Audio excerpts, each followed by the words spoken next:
In the 1962 India-China War, the decision to not use the Indian Air Force in active combat operations, using them only as a transport fleet for the Indian Army, was a terrible, terrible one made by Pandit Nehru. To the extent that on October 20th, 1962, smack in the middle of the war, Pandit Nehru issued an order stating that no fighter aircraft should be seen within 24 kilometers of the international boundary.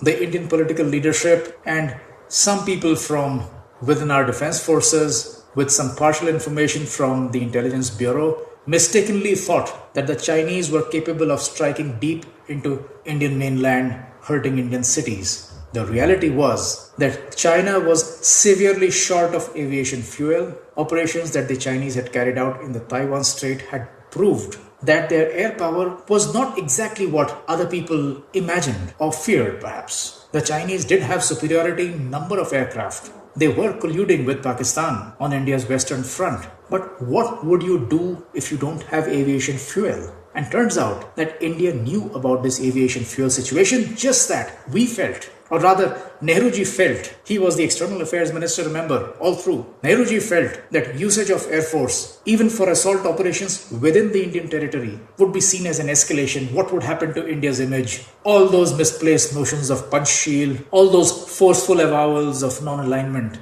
all of that limited the options in front of our defense leadership. And that resulted in the outcome of the 1962 war. Had Indian Air Force been used in active combat as opposed to mere transportation operations, maybe the outcome would have been different. But now, of course, the situation is different. With the benefit of hindsight and a lot of available literature, we can analyze all of this and make sure that we don't make this mistake again.